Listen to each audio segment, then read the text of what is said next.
Gimana ibu kabarnya? Alhamdulillah Pak. Sehat bu ya? Alhamdulillah kalau ibu sehat. Keluarga sehat ibu? Alhamdulillah sehat semua. Alhamdulillah. Mohon izin ibu ya, saya mengganggu waktu ibu di tengah-tengah kesibukan ibu nih. Ya, Begini bu, maksud dan tujuan saya nih datang ke ibu. ya. Satu, silaturahim. Kedua, memang saya punya tugas bu, kewajiban sebagai calon guru penggerak angkatan 7 bu dari Kota Tangerang, itu mewawancari pimpinan pembelajaran bu. Nah, ibu berkenan bu ya? Ya, insya Allah. Baik ibu, kalau begitu nanti ada 8 pertanyaan yang akan saya sampaikan ibu. Ya, nanti mohon untuk berkenan memberikan pandangan dari ibu ya. Baik ibu, terima kasih sebelumnya. Begini bu, selama ini ibu kan sebagai pemimpin pembelajaran ibu, ya, tentu pernah mengalami kasus nih, dilema etika dan bujukan moral ibu. Bagaimana ibu langkah-langkah ibu mengidentifikasi kasus-kasus tersebut? Jadi kebanyakan saya itu di sini ada kasus dilema etika yang menonjol di sini ya. Nah, biasanya kalau menurut saya, jika sebuah kasus itu mengandung nilai kebenaran, kedua-duanya benar sama benar, itu masuk ke dilema etika. Dan dari kebermanfaatan juga Pak. Jadi kalau dia kebermanfaatan itu lebih terlihat, itu masuk ke dilema etika. Seperti itu Pak. Kalau sedangkan bujukan moral ya Pak ya. Iya. Bujukan moral itu sebuah permasalahan yang mengandung pertentangan Pak, antara benar dan salah, atau antara kebenaran dan ketidakbenaran. Ya, jadi kalau tadi disampaikan dilema etika itu dua permasalahan yang sama-sama benar bu ya. Iya betul. Nah, jadi kalau untuk rujukan moral, satu sisi ini benar, satu sisi ini tidak benar. Baik ibu. Terus selama ini ibu bagaimana bu kalau menghadapi kasus seperti itu dilema etika ya? Bagaimana ibu mengambil keputusan di sekolah ini bu? Terutama kasus yang dilema etika bu ya? Iya. Bagaimana bu? Iya. Ya di sekolah saya ini ada tadi yang saya sebutkan ya, kebanyakan kasusnya dilema etika. Iya. Iya. Jadi ada kasus guru tersebut rajin, awalnya rajin, terus dia juga jadi panutan teman-temannya ya, karena apapun sering dia cepat mengerjakan sesuatu, disiplin pula. Belakangan ini dia itu sering izin Pak, gitu, sering izin karena dia harus mengantar berobat ayahnya, gitu. Jadi ayahnya itu kalau tidak diantar oleh dia tidak mau berangkat untuk berobat. Jadi ini kan di satu sisi dia harus berbakti kepada orang tua, di sisi lain dia juga harus bekerja, mengisi kelas KBM harus dilaksanakan. Mungkin itu Pak. Iya. Jadi tadi kasus yang di sini yang pernah terjadi adalah ada guru yang punya permasalahan bahwa harus nganter orang tuanya berobat karena tidak ada orang lain lagi ya bu ya. Dan memang harus juga tetap menjaga keberlangsungan KBM bu ya. Baik ibu, kalau seperti itu terus langkah apa ibu atau prosedur yang seperti apa yang ibu lakukan selama ini bu? Saya untuk pengambilan keputusan, saya itu biasanya mengambil teman-teman ya. Jadi dewan guru saya libatkan, bukan saya saja. Walaupun saya di sini sebagai pemimpin ya, baik pemimpin pembelajaran di sekolah ini. Jadi saya itu melibatkan guru-guru yang senior dan guru-guru yang dapat dipercaya Pak. Jadi ada kasus seperti ini, sebaiknya kita harus bagaimana mengambil keputusannya. Seperti itu Pak. Iya. Jadi pertama ibu tadi sampaikan jadi ada kasus seperti ini, sebaiknya kita harus bagaimana mengambil keputusannya. Seperti itu Pak. Iya. Jadi pertama ibu tadi sampaikan bagaimana sih untuk mengatasi itu. Berarti pertama ibu berkolaborasi dengan jadi dengan teman-teman atau dengan guru yang lain bu ya.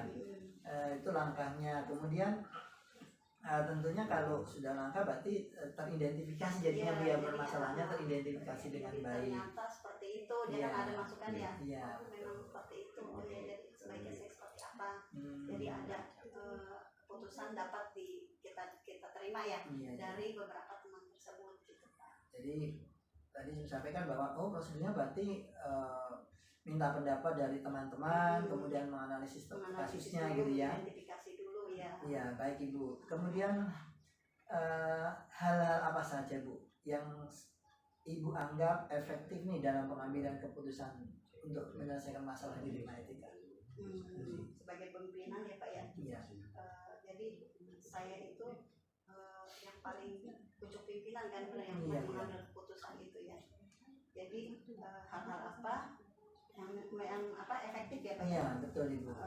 Dengan kasus dilema etika itu ya. Jadi kita di dalam sekolah ini berkolaborasi Pak. Berkolaborasi dengan guru tadi, harus berkolaborasi. Jadi kita tidak harus sendiri otoriter gitu ya. Semua kita ambil keputusan dengan sendiri, sedangkan kita di belakang itu kan kita harus memperhatikan dari masukan dari teman-teman gitu, yang terbaik bagaimana gitu Pak. Jadi kolaborasi ya. Kolaborasi karena semakin banyak pendapat tentunya akan menghasilkan semakin bagus keputusan Bu ya. Itu efektif menurut saya. Baik Ibu, terima kasih. Kalau gini Bu, ada nggak Ibu tantangan Ibu dalam sebuah kasus? Itu tentu ada tantangan setelah dianalisa. Tantangan apa Ibu yang Ibu dalam pengambilan keputusan itu, tantangannya itu apa? Iya, tantangannya itu bisa berbentuk dari guru-guru tersebut ya Pak. Tantangannya jadi saya harus bisa bisa membawa dia atau bisa memberikan masukan kepada guru tersebut. Kata dia tuh enak tiap ini libur gitu ya, izin.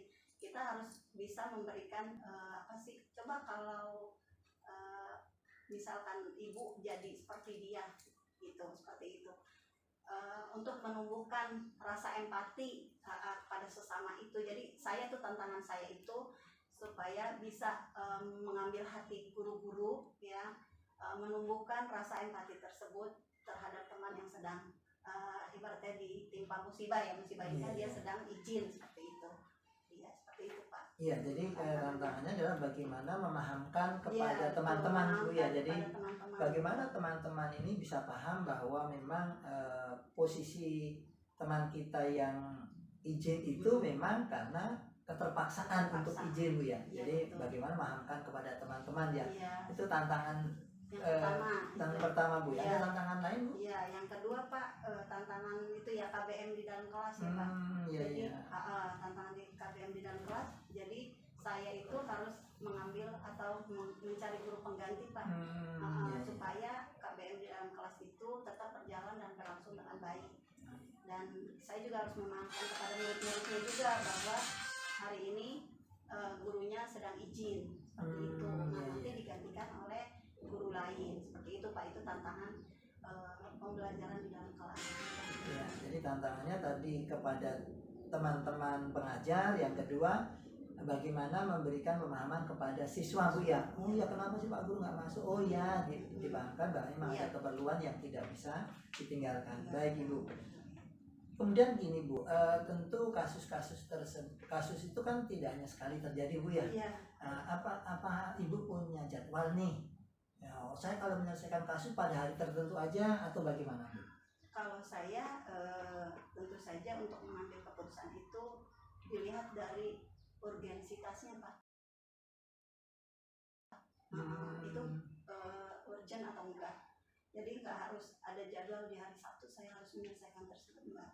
Jadi pada saat itu saya dapat dapat masalah, pada saat itu juga kalau bisa langsung diselesaikan gitu.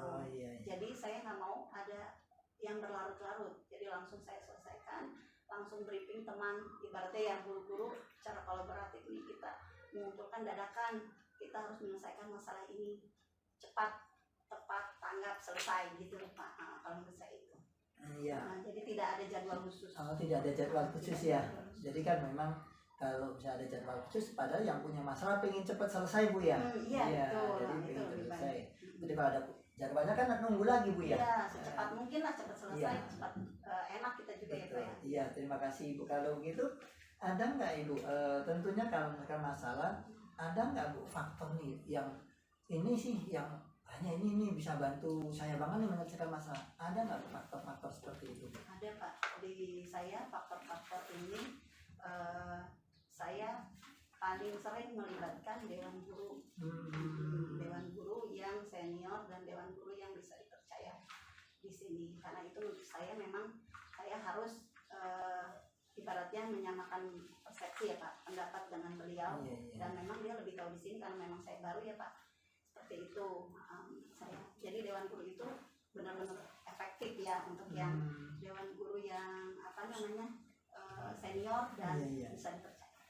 Jadi faktor yang paling mendukung adalah kebersamaan dengan dewan guru Bu ya. Karena dewan guru kemudian dengan kolaborasi itu jadi lebih menjadi faktor penentu ya Bu ya. Baik Ibu. Terus dari semua yang kasus-kasus ataupun kejadian yang ada di sekolah ini Bu, tentunya ada nggak ada pengalaman yang bisa yang bisa dipetik dengan kasus dilema etika Bu? Oh iya, kalau menurut saya Pak ya, dalam pengambilan keputusan dari sebuah kasus tentu harus mempertimbangkan banyak hal Pak. Iya, banyak hal yang saya harus pertimbangkan, dan suatu masalah itu menurut saya jangan dihindari tapi dihadapi, dicari solusinya untuk supaya cepat selesai. Jadi bukan kita ibaratnya menutup ya. Kita harus hadapi lah, seperti itu, hadapi, terus cari solusi, keputusan yang terbaik apa itu untuk menentukan keputusan yang terbaik menurut saya itu Pak. Jadi pembelajaran manfaat yang terbanyak ya Pak. Iya, jadi pembelajaran yang bisa diambil ketika ada masalah kalau menurut pandangan Ibu adalah bahwa masalah itu jangan dihindari, tapi secepat mungkin, semaksimal mungkin harus cepat diselesaikan Bu ya. Nah, dengan langkah yang tadi Ibu sampaikan bahwa kasus memang harus dihadapi bukan dihindari. Baik Ibu, kalau begitu terima kasih sekali Ibu sudah berkenan memberikan waktunya. Mudah-mudahan Ibu selalu sehat. Terima kasih, mohon maaf telah mengganggu waktu Ibu. Terima kasih. Assalamualaikum warahmatullahi wabarakatuh. Waalaikumsalam warahmatullahi wabarakatuh. Sukses buat Patri, CGP Angkatan 7.